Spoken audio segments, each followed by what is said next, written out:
नमस्ते, आदाब, सत श्री अकाल दोस्तों, कैसे आप सब? तो आप सभी का स्वागत है फिर से एक बार बग्गा पंजाबी वीलॉग्स की टॉक सीरीज़ में। और टॉक सीरीज़ में आज बात करने वाले हैं चैम्पियंस ट्रॉफ़ी की। चैम्पियंस ट्रॉफ़ी का जो इंडिया का पहला मैच है, आज उन्होंने अपने अभियान की शुरुआत की है।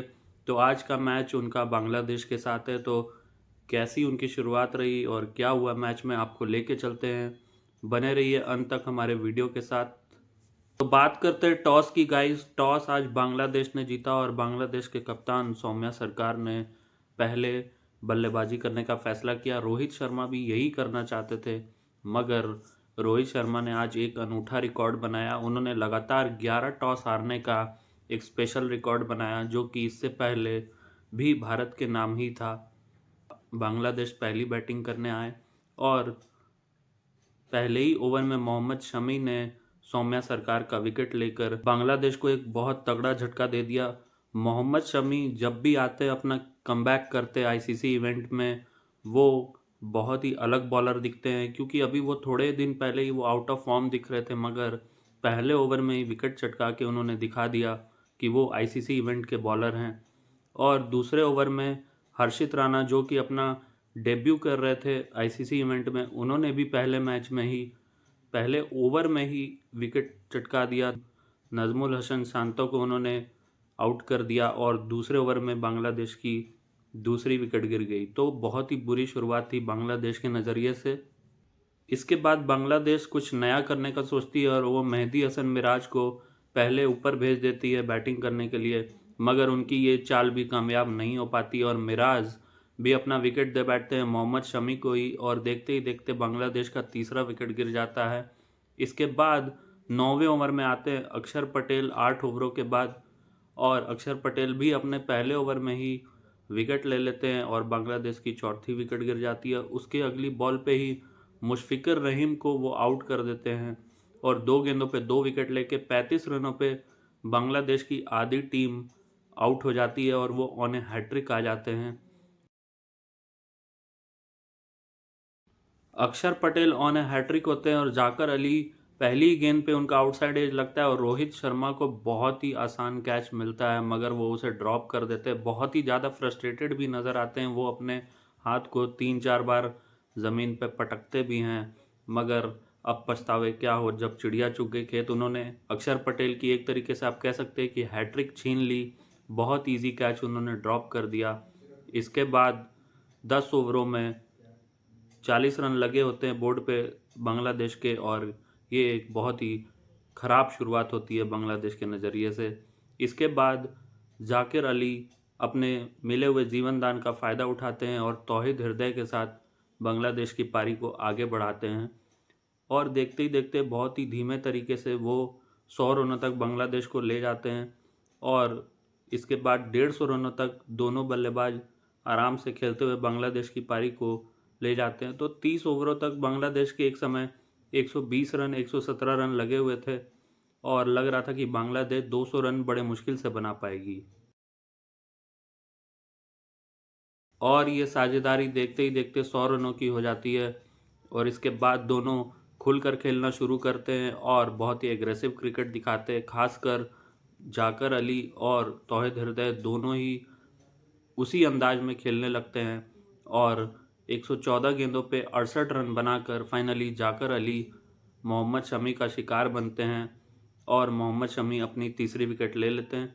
तो 152 रनों की जो साझेदारी है वो टूट जाती है और पहली बार बांग्लादेश किसी आईसीसी इवेंट में 200 गेंदों की साझेदारी एक पूरी करने में कामयाब हो पाते हैं।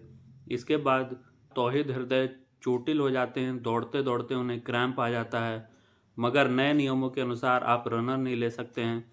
तो आप समझ लीजिए वो कि लंगड़ा के ही अपनी पारी को आगे बढ़ाते हैं और अपने शतक को भी वो पूरा कर लेते हैं। तो लाजवाब शतक तौहीद हृदय का आज बांग्लादेश को एक सम्मानजनक स्कोर ले जाने में हृदय का बहुत बड़ा योगदान रहता है। तौहीद हृदय के शतक से पहले तंजीम और तस्कीन दोनों मोहम्मद शमी का शिकार बनते हैं और मोहम्मद शमी, ये उनका आईसीसी इवेंट में 5वां 5 विकेट हॉल था।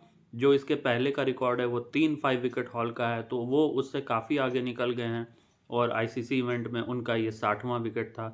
तो आज का दिन मोहम्मद शमी के नाम रहा और तौहीद हृदय के नाम रहा। इसके बाद आखिरी विकेट बचता है जो कि हर्षित राणा तौहीद हृदय को आउट करके अपना पूरा कर लेते हैं और उन्होंने भी 3 विकेट झटके आज के मैच में।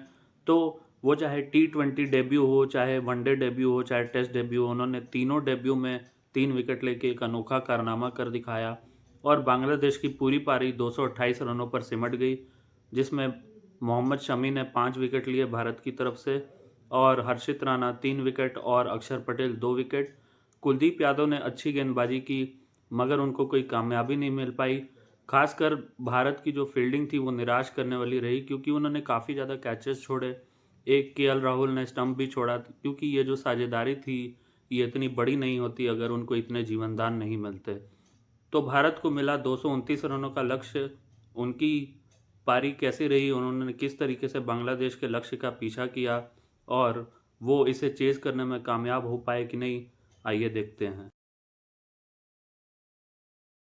तो गाइस बात करते हैं इंडिया के चेस की। रोहित शर्मा और शुभमन गिल ओपनिंग करने आए और उन्होंने बहुत ही ज़बरदस्त शानदार शुरुआत दी भारत को और देखते ही देखते उन्होंने 50 रन भारत के बोर्ड पे लगा दिए।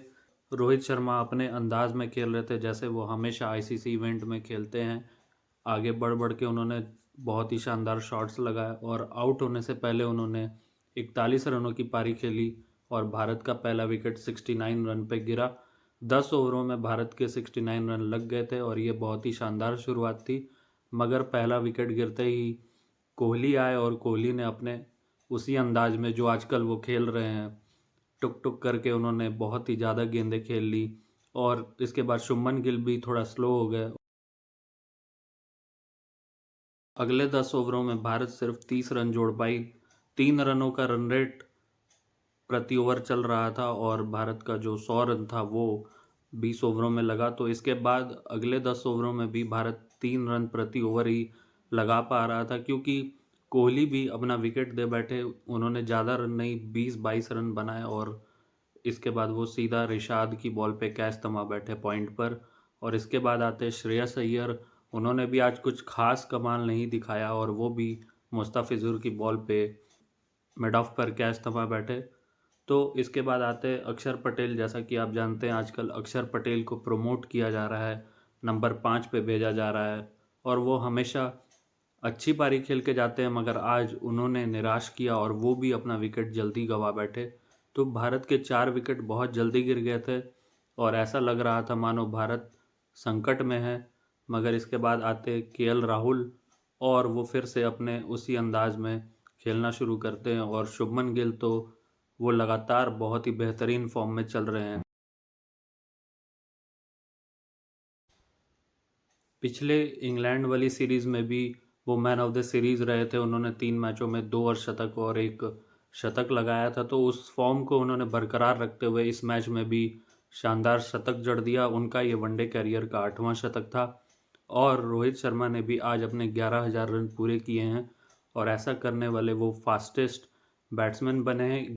तो एक समय जो भारत संकट में नज़र आ रहा था, केएल राहुल और शुभमन गिल ने बहुत ही बेहतरीन और शानदार बल्लेबाजी से भारत को इस मैच में जीत दिला दी। जहां एक समय भारत फंसता हुआ नज़र आ रहा था, भारत इस मैच को 4 ओवर पहले 6 विकेट से जीत जाता है और इसमें शुभमन गिल का नाबाद शतक रहता है और केएल राहुल के बहुत ही शानदार 41 रन। तो भारत की शुरुआत बहुत ही ज़बरदस्त रही। चैंपियंस ट्रॉफी की शुरुआत उन्होंने जीत के साथ की है और उनका अगला मैच पाकिस्तान से होना है जो कि महामुकाबला संडे को आपको देखने को मिलेगा और इसकी भी सारी अपडेट्स मैं आपको अपने चैनल पे लेकर आऊँगा। बात करते हैं बांग्लादेश की बॉलिंग की। तो बांग्लादेश के बॉलरों ने कुछ हद तक भारत पर लगाम लगाए रखी मगर वो 4 विकेट गिराने के बाद भारत के बैट्समैन को जीवनदान भी दिए और उनकी जो बॉलिंग थी वो फिर धीरे धीरे लय में नज़र नहीं आई और जिसकी वजह से उन्होंने ये मैच को 6 विकेट से गंवा दिया। शानदार बल्लेबाजी के लिए और अपने 8वें शतक के लिए शुभमन गिल को मैन ऑफ द मैच के खिताब से नवाजा गया। तो गाइज़ ये थी आज के मैच की सारी अपडेट्स और कल एक बहुत ही बड़ा मैच चैंपियंस ट्रॉफी का अफगानिस्तान और साउथ अफ्रीका का आपको कराची स्टेडियम से देखने को मिलेगा। और उसकी भी सारी अपडेट्स के लिए आप बने रहे हैं हमारे चैनल के साथ। और अगर आपने चैनल को अभी तक सब्सक्राइब नहीं किया है तो जल्दी से जल्दी चैनल को सब्सक्राइब कर ले और वीडियो को शेयर करना, लाइक करना ना भूलें। तो मिलेंगे आपको नेक्स्ट वीडियो में, तब तक के लिए टाटा, गुड बाय, आदाब, नमस्ते, सलाम, सत श्री अकाल, जोहार।